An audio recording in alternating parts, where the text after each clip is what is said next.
Hey warriors, your mind is the battlefield where your future is won or lost. Right now, as you're watching this, your brain is processing thousands of thoughts, emotions, and reactions without you even knowing it. But here's what most people never realize. You have more control over this process than you think. The ancient Stoics understood something profound. We can't control what happens to us, but we can absolutely control how we respond. Your brain isn't just some mysterious organ that runs on autopilot. It's incredibly adaptable. Scientists call this neuroplasticity.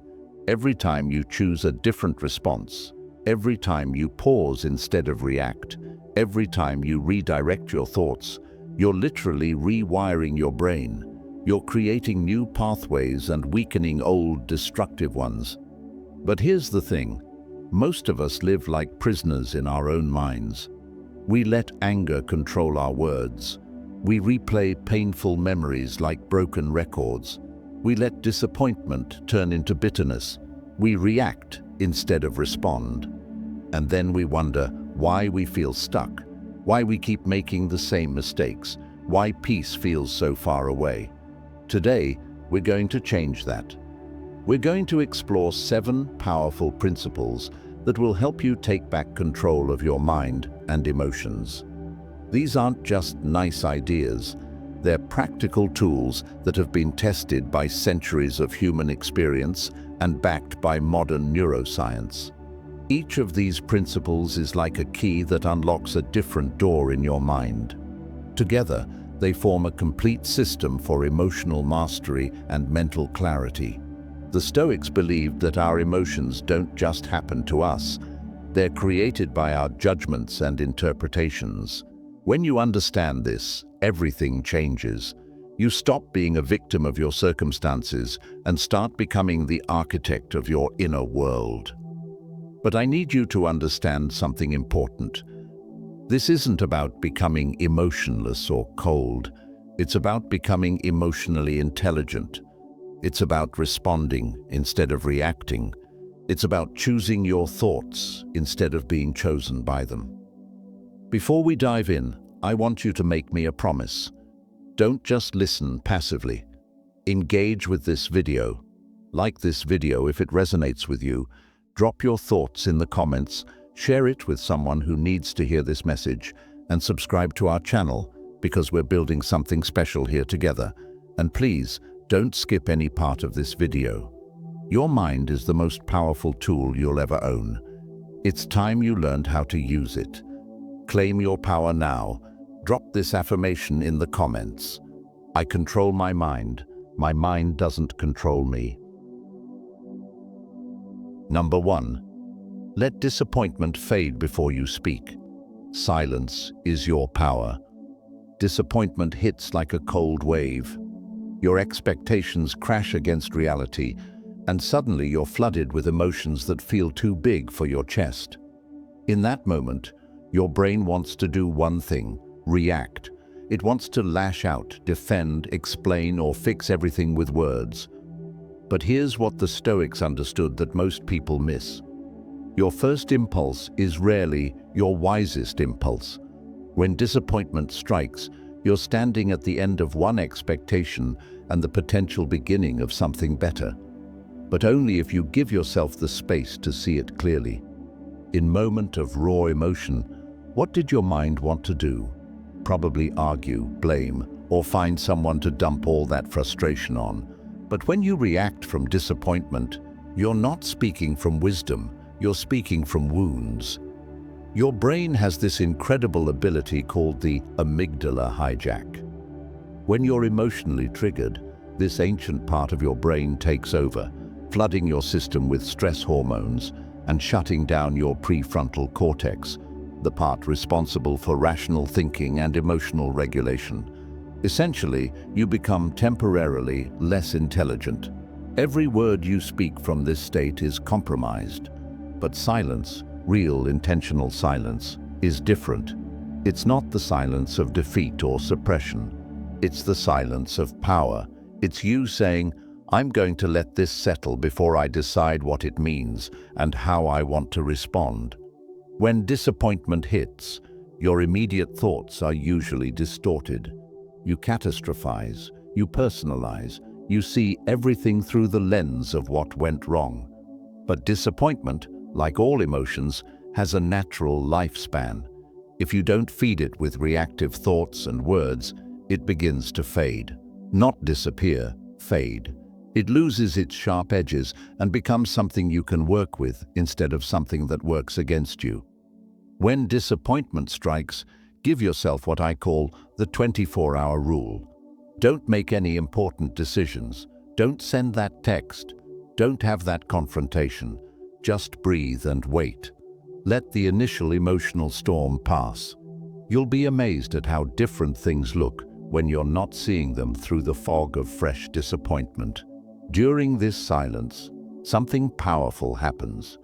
Your rational mind comes back online. You start to see options you couldn't see before. You realize that this disappointment might be protecting you from something worse or redirecting you towards something better. You begin to separate what actually happened from the story you're telling yourself about what it means. The ancient Stoics practiced what they called negative visualization, imagining loss before it happened so they could appreciate what they had and be prepared when challenges arose.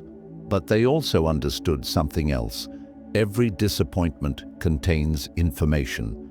It tells you something about your expectations, your attachments, and maybe even your direction in life. When you speak from silence instead of reaction, your words carry weight. They're chosen, not thrown. They build bridges instead of burning them. They solve problems instead of creating new ones.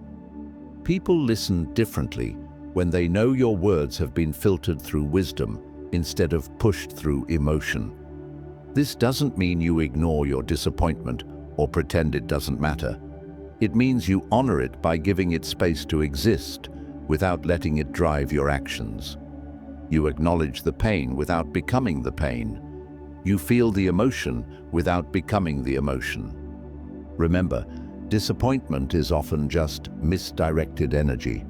When you let it fade before you speak, you can redirect that energy towards something constructive. Maybe it's time to adjust your expectations, change your approach, or discover opportunities you couldn't see when you were focused on what didn't work out. Your silence isn't weakness, it's strength under control. It's you choosing to respond from your highest self instead of your hurt self. It's you understanding that the space between stimulus and response is where your freedom lives. Remember this, your power isn't in your immediate reaction. Your power is in your ability to pause, breathe, and choose your response. That pause might be minutes, hours, or even days. But in that space, wisdom grows and your true voice emerges. Type this affirmation below to claim it as yours. My silence is my strength. My response is my choice. Number 2, anger is just noise. Don't let it write your story. Anger feels like fire in your chest, doesn't it? It burns hot, spreads fast, and promises to solve everything if you just let it loose. But here's what anger really is. It's your brain's alarm system going off, screaming that something isn't the way you think it should be. The problem is, most people let that alarm become the conductor of their entire life orchestra. Epictetus taught us something revolutionary. It's not what happens to you, but how you react to it that matters. He knew anger intimately. Imagine being enslaved, powerless, treated as property. Yet he discovered that even in chains, his mind could be free. He learned that anger wasn't his master unless he chose to make it so. Your anger isn't really about what just happened. It's about the gap between reality and your expectations. Anger, actually a secondary emotion. Beneath every burst of anger is usually hurt, fear, disappointment, or feeling powerless. Anger feels stronger than these vulnerable emotions, so your brain reaches for it like a drug. It gives you a sense of energy, of righteous power, of being right when everything feels wrong. The danger isn't that you feel angry. Anger can actually be useful information. The danger is when you let anger become your identity, when you let it write your story. When you're constantly angry at traffic, at politics, at your family, at your circumstances, you're not living your life. You're living in reaction to everything that's not going your way. Think about someone you know who's always angry. How do they seem to you? Probably exhausted, right? That's because anger is incredibly expensive energy. It floods your system with cortisol and adrenaline, puts your body in fight or flight mode, and keeps you in a constant state of stress. You literally cannot think clearly when you're angry because your brain is preparing for battle, not problem solving. But you have a choice that most people never realize they have. You can observe your anger instead of becoming it. You can say, "I notice I'm feeling angry right now," instead of "I am angry." That small shift in language creates space between you and the emotion. You're not the anger, you're the person experiencing anger. The Stoics had a powerful technique for this. They would imagine themselves as observers of their own emotions, almost like watching themselves from outside their body. When anger arose, they would think, "Interesting, my mind is creating anger right now. What is this trying to tell me? What expectation wasn't met? What can I learn from this?" When anger hits, before you say anything or do anything, ask yourself 3 questions. First, is this anger helping me solve the actual problem? Usually the answer is no. Second, what am I really feeling underneath this anger? Often you'll find hurt, fear, or disappointment. Third, what would the wisest version of myself do right now? Sometimes anger is justified. Sometimes people do wrong things, systems fail, and life is genuinely unfair. But even justified anger doesn't have to control your response. You can acknowledge the injustice without letting it poison your peace. You can address problems without becoming the problem. Remember, every time you choose not to let anger write your next sentence, your next decision, your next interaction, you're literally rewiring your brain. You're strengthening the pathways of wisdom and weakening the pathways of reactivity. You're training yourself to respond rather than react. The most powerful people in history weren't the angriest. They were the ones who could feel anger but not be controlled by it. They could channel that energy into constructive action rather than destructive reaction. They understood that anger is like holding a hot coal with the intent of throwing it at someone else. You're the one who gets burned first. Your story is too important to be written by anger. Your life is too precious to be lived in constant reaction to things that don't go your way. You get to choose what emotions have access to your decision-making center. You get to choose which feelings get to drive and which ones just get to be passengers. Remember, you are not your anger. You are the consciousness that can observe anger, understand it, learn from it, and then choose how to respond. That's not suppression. That's mastery. Number 3, breathe, reset, and own the moment. Your breath is the bridge between your conscious and unconscious mind, between your voluntary and involuntary responses, between chaos and calm. Yet most of us go through entire days without really noticing we're breathing. We treat this life-giving process like background noise when it's actually one of our most powerful tools for mental and emotional control. Controlled breathing directly affects your nervous system. Marcus Aurelius would often retreat to his thoughts and center himself through mindful breathing before making important decisions. He knew that a regulated breath meant a regulated mind, and a regulated mind meant better choices. When stress hits your system, whether it's anger, anxiety, disappointment, or overwhelm, your breathing automatically becomes shallow and rapid. This triggers your sympathetic nervous system, flooding you with stress hormones and putting you in survival mode. Your heart rate increases, your muscles tense, and your thinking becomes narrow and reactive. You're literally less intelligent when you're not breathing well. But here's the amazing part. You can reverse this entire process simply by changing how you breathe. When you slow down your breath, deepen it, and make it intentional, you activate your parasympathetic nervous system, your body's natural calming mechanism. Your heart rate slows, your muscles relax, and most importantly, your prefrontal cortex comes back online. You become smarter, clearer, and more creative. This isn't just feel-good philosophy, it's biology. There's a nerve called the vagus nerve that runs from your brainstem to your abdomen, and it's like your body's reset button.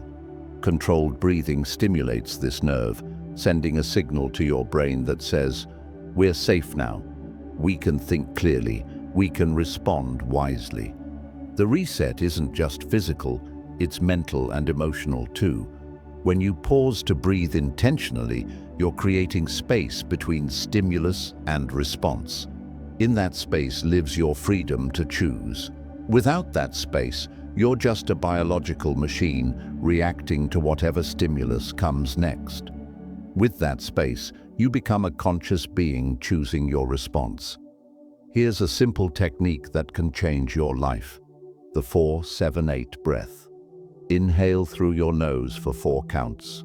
Hold for 7 counts. Exhale through your mouth for 8 counts. Do this 3 times whenever you feel triggered, overwhelmed, or scattered. It's like hitting the reset button on your entire nervous system.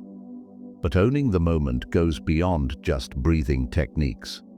It's about recognizing that this moment, right now, is the only moment you actually have any power over. You can't control what happened 5 minutes ago, and you can't control what might happen 5 minutes from now, but you have complete authority over how you show up in this moment. Most people spend their present moment living in the past or the future. They're replaying old conversations, regretting past decisions, or anxiously anticipating future scenarios. Meanwhile, the only moment where life actually happens, where you can actually make choices, create change, or experience joy, slips by unnoticed.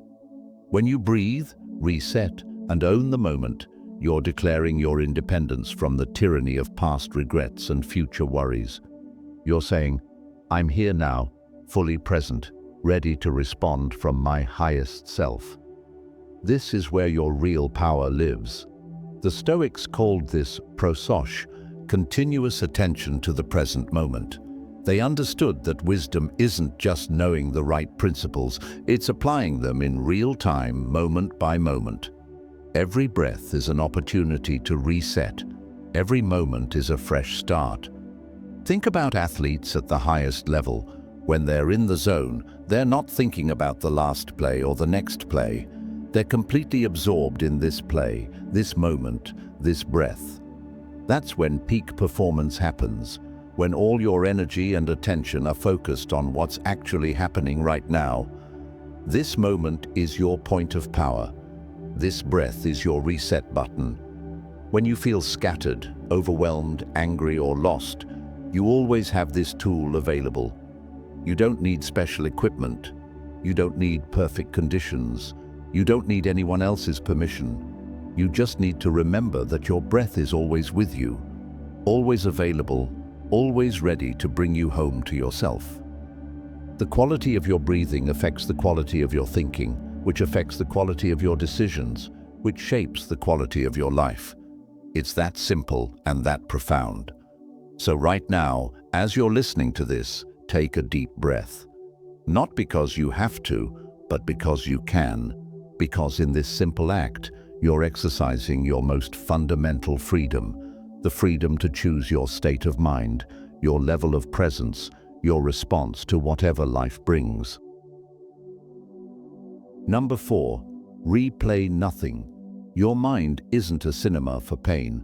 Your mind has an incredible ability to transport you through time and space. In an instant, you can be back in that meeting where you said the wrong thing, reliving that argument from last week, or rewatching the moment when everything fell apart. But here's what most people don't realize. Every time you replay a painful memory, you're not just remembering it, you're literally re-experiencing it. Your brain can't tell the difference between what's happening now and what you're vividly remembering.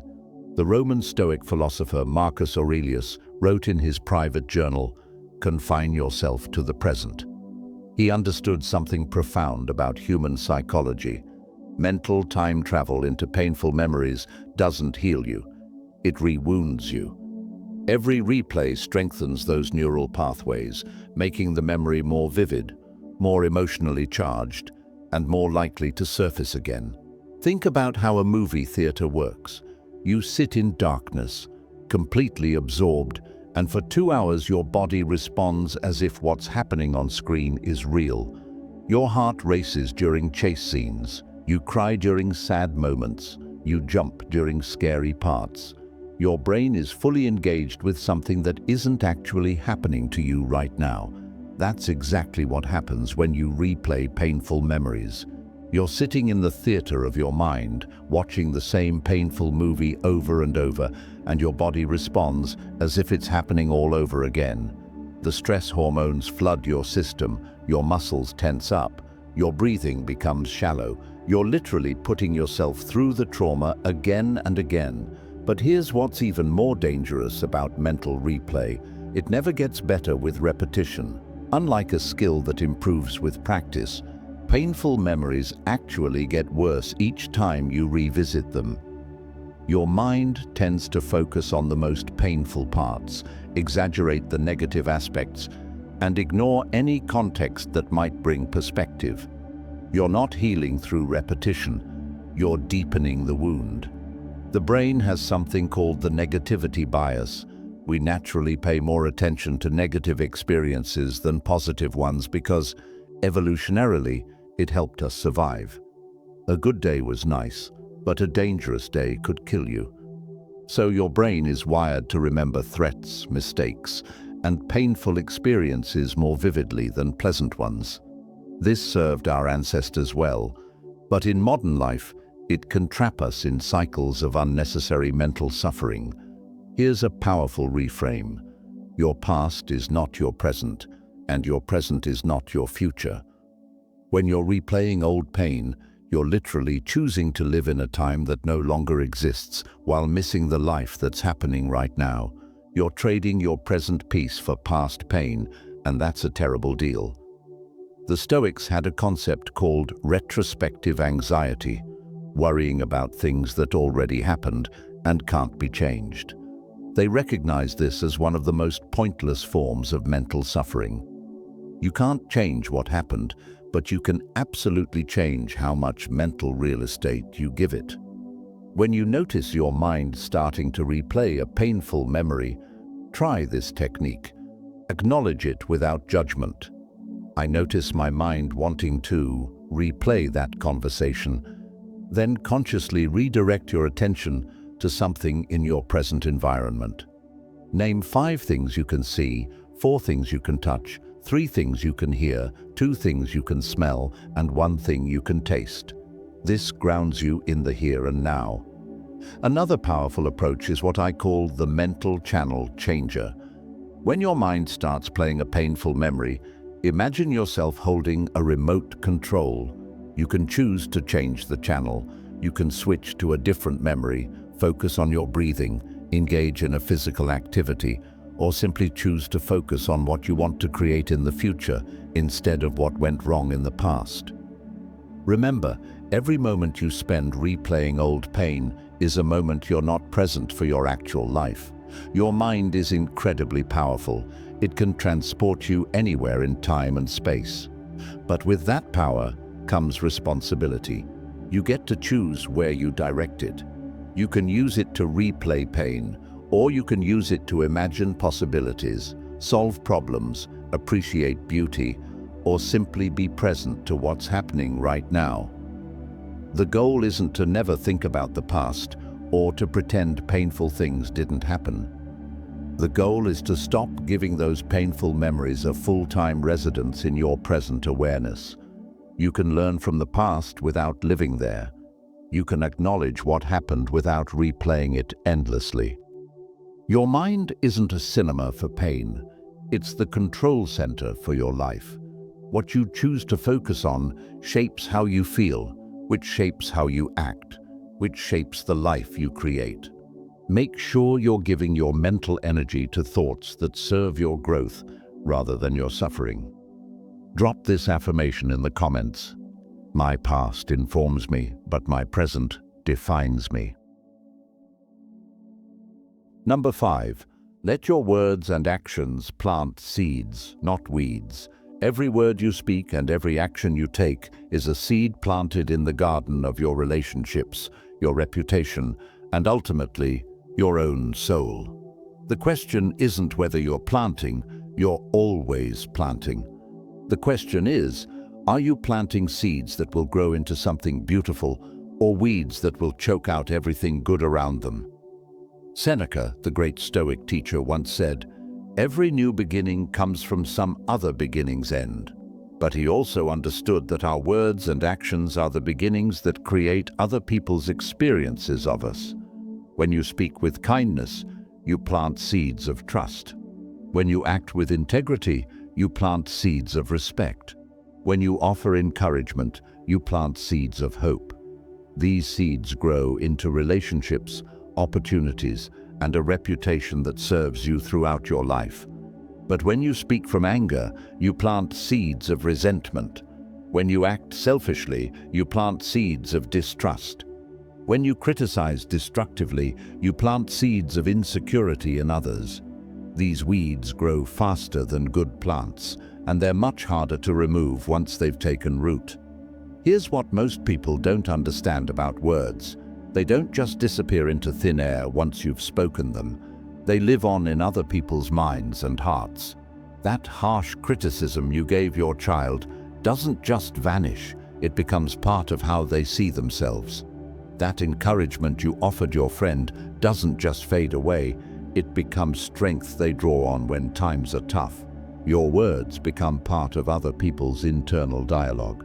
The ancient Stoics understood that once something leaves your mouth or is expressed through your behavior, you can't take it back. You can apologize, you can try to repair damage, but you can't unplant what you've already planted. Think about someone who has had a positive impact on your life. Chances are, you remember specific things they said or did that encouraged you, believed in you, or helped you see yourself in a better light. Their words became seeds of confidence, possibility, or hope that grew into something beautiful in your life. Now think about someone who hurt you with their words or actions. You probably still remember what they said or did, and those words might still affect how you feel about yourself. This is the profound responsibility and incredible opportunity we all have. Every interaction is a chance to plant something good. Every conversation is an opportunity to leave someone better than you found them. Every action is a chance to contribute something positive to the world. But here's where it gets really interesting. The seeds you plant don't just affect other people, they also shape who you become. When you consistently speak words of encouragement, you become more encouraging. When you regularly act with kindness, you become more kind. When you habitually choose actions that build rather than tear down, you become a builder. You literally become what you consistently do. There's a concept in psychology called embodied cognition, the idea that our actions shape our thoughts and feelings just as much as our thoughts and feelings shape our actions. When you choose to speak kindly, even when you don't feel kind, you actually start to feel more kind. When you choose to act courageously, even when you're afraid, you become more courageous. Your external actions create internal change. So, here's a practical challenge. For the next week, before you speak or act, ask yourself one simple question. Is this planting a seed or a weed? If it's a seed, something that could grow into trust, respect, love, opportunity, or growth, then proceed. If it's a weed, something that could grow into resentment, distrust, fear, or division, then pause and choose something different.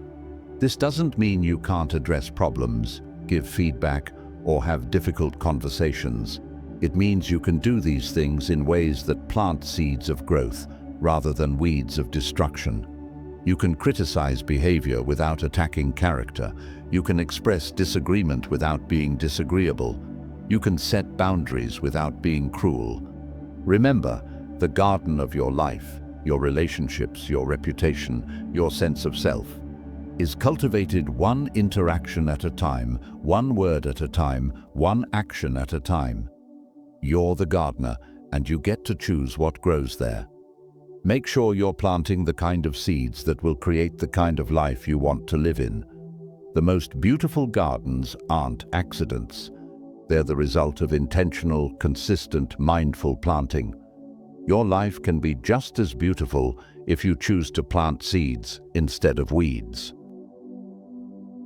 Number 6, drink in the good moments like they're rare treasures. Here's a tragic truth about human nature. We're wired to rush past joy and camp out in misery. Think about it. When something good happens, we barely pause to notice. We get the promotion and immediately worry about the new responsibilities. We have a beautiful moment with our family and instantly start thinking about tomorrow's to-do list. But when something goes wrong, we can replay it for hours, days, even years. This isn't your fault, it's evolution. Your ancestors survived because they paid attention to threats and problems. The ones who stopped to admire sunsets while lions were hunting didn't pass on their genes. So, your brain is naturally programmed to scan for danger and gloss over beauty. But in our modern world, this survival mechanism often works against our happiness and well-being. The Stoics understood this paradox deeply. Marcus Aurelius, despite having unlimited power and wealth, made a daily practice of noticing and appreciating simple pleasures. He wrote, "Dwell on the beauty of life, watch the stars, and see yourself running with them." He knew that without intentional appreciation, even the most privileged life could feel empty and meaningless. But drinking in good moments isn't just about feeling happier. It's about rewiring your brain for resilience, gratitude, and joy. Neuroscientists have discovered that positive experiences need to be held in awareness for at least 12 seconds to transfer from short-term to long-term memory. Most good moments flash by in 2 to 3 seconds. We literally don't give our brains enough time to properly encode the joy we experience. This is why depression and anxiety are so persistent. Negative experiences automatically stick in our memory, while positive experiences slip away unless we consciously hold on to them. It's like your brain has Velcro for negative experiences and Teflon for positive ones. But you can change this pattern through deliberate practice. Here's a simple but powerful technique. When something good happens, no matter how small, pause and really absorb it. That first sip of morning coffee that tastes perfect, the moment your child laughs at something silly, the feeling of accomplishment when you finish a challenging task, the warmth of sunlight on your face. Instead of rushing to the next thing, stay present with the goodness for at least 20 seconds. During those 20 seconds, engage all your senses. What do you see? What do you hear? What do you feel in your body? What emotions are present? The richer and more detailed your attention, the more deeply the positive experience embeds in your memory. You're literally building a library of joy that you can access during difficult times. The Stoics called this practice preferred indifference, recognizing that while external circumstances don't determine your happiness, there's nothing wrong with appreciating good things when they come. They weren't stoic about everything. They were strategic about what they attached their happiness to. They savored beauty, friendship, learning, and virtue while remaining unattached to outcomes they couldn't control. But here's what's really beautiful about this practice. When you start truly drinking in good moments, you realize how many of them there actually are. Most people think they need big events to be happy, vacations, achievements, major life changes. But joy is usually found in ordinary moments that we've trained ourselves to overlook. The taste of your favorite meal, the feeling of clean sheets, a text from a friend saying they're thinking of you, the satisfaction of completing something you've been procrastinating on, a stranger's smile, a song that takes you back to a happy memory. These moments are happening all around you, all the time. The question is, are you present enough to receive them? Research in positive psychology shows that people who regularly practice gratitude and savor positive experiences are more resilient, have stronger relationships, and recover faster from setbacks. They've built what psychologists call psychological capital, a reserve of positive emotions and memories that serves them during challenging times.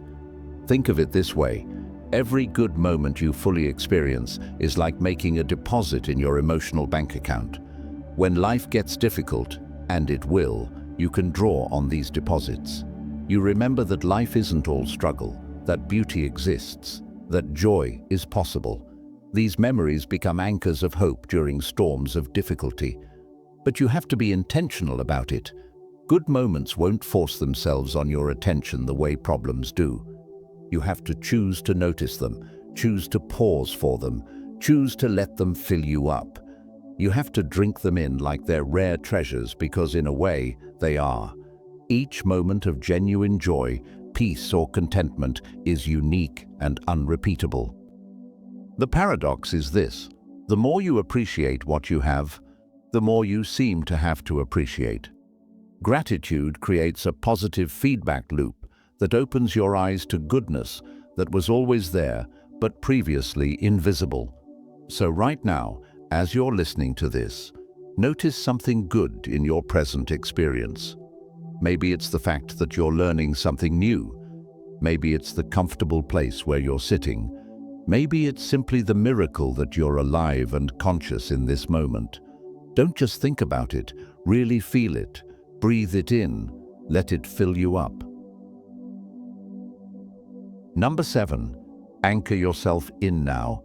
This is where life happens. Right now, as you're watching this, where is your mind? Are you fully here? Or is part of you already thinking about what you need to do after this video? Are you present to these words? Or are you mentally rehearsing a conversation you need to have later? This isn't a criticism, it's the human condition.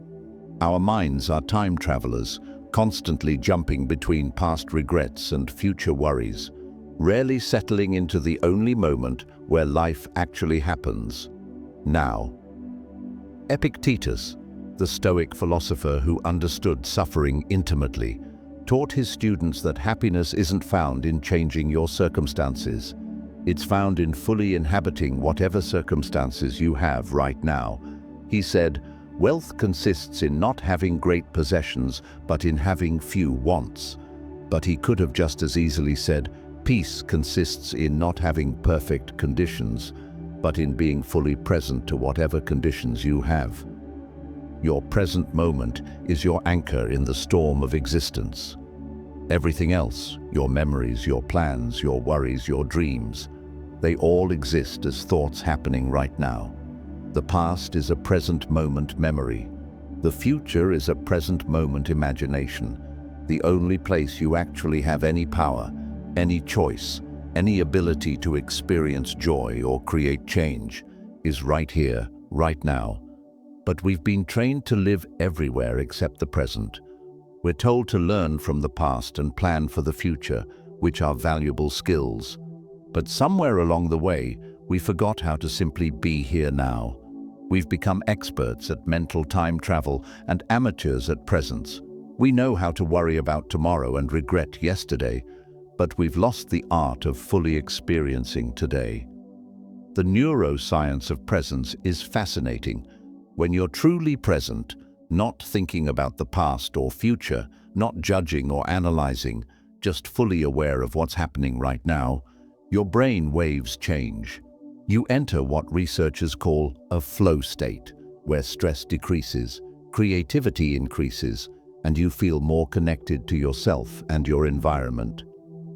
This is when peak performance happens, when deep satisfaction emerges, when life feels most vivid and meaningful. But presence isn't just about performance or productivity, it's about aliveness. When you're present, colors seem brighter, food tastes better, conversations feel deeper, and simple activities become more satisfying. You're not living your life secondhand through the filter of constant mental commentary. You're experiencing it directly, immediately, fully. The Stoics practiced what they called morning reflection and evening reflection, but the heart of their philosophy was what happened between those reflections: continuous attention to the present moment. They understood that wisdom isn't just knowing the right principles, it's applying them in real time, moment by moment, choice by choice. Here's a simple practice that can transform your relationship with time. Throughout your day, randomly ask yourself, where am I right now? Not physically, mentally and emotionally. Are you here with what's happening now, or are you somewhere else in time?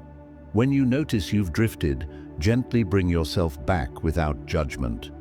Think of it as mental hygiene, like brushing your teeth for your consciousness. Another powerful anchor is your physical body. Your body is always in the present moment. It can't be anywhere else. When your mind starts spinning into the past or future, connect with physical sensations. Feel your feet on the ground. Notice your breathing. Sense the temperature of the air on your skin. Your body becomes a bridge back to now. The present moment isn't always pleasant. Sometimes now involves pain, difficulty, or discomfort.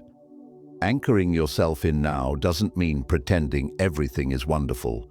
It means showing up fully for your actual experience instead of adding mental suffering on top of whatever physical or emotional challenge you're facing. When you're present with difficulty, you often discover it's more manageable than you thought, and it usually passes more quickly than when you resist it. Think about the people you most enjoy being around. Chances are they're present when they're with you. They're not constantly checking their phone, thinking about other things, or rushing to get somewhere else. They're here, now, with you. That presence is a gift you can offer to everyone you encounter, including yourself. The ancient Stoics believed that the present moment contains everything you need to live wisely and well. Not everything you want, but everything you need.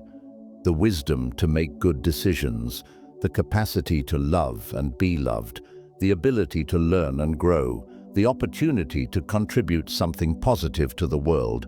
All of this is available right now, in this moment, regardless of your circumstances. Your life isn't happening later when conditions are perfect. It's not happening in your memories of the past. It's happening now.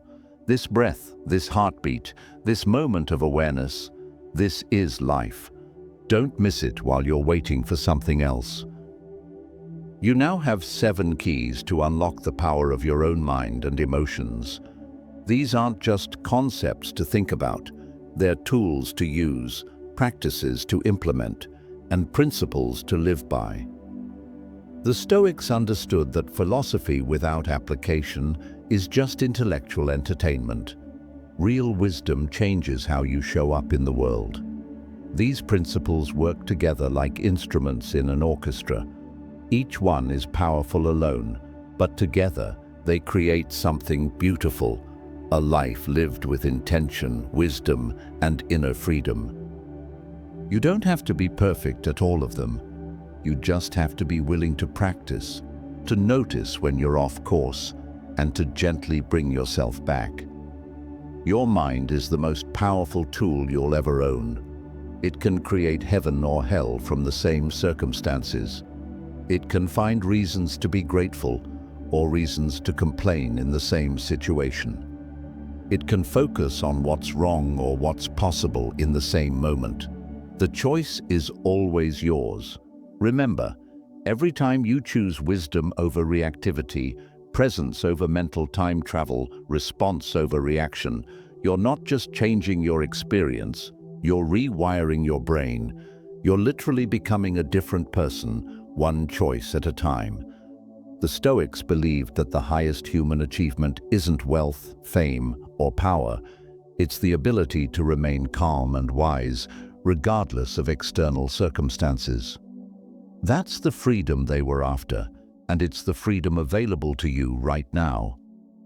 Your journey toward mental and emotional mastery starts with your very next choice. Make it a wise one. If this resonated with you, please like this video, share it with someone who needs to hear this message, drop your favorite principle in the comments, and subscribe to our channel. We're building a community of people committed to inner growth and wisdom, and your voice matters here. Thank you for taking this journey with me. Until next time, remember, you have more control over your mind than you think, and that control is your path to freedom. Share this powerful affirmation in the comments to lock it in. I am the master of my thoughts, the author of my responses, and the creator of my peace.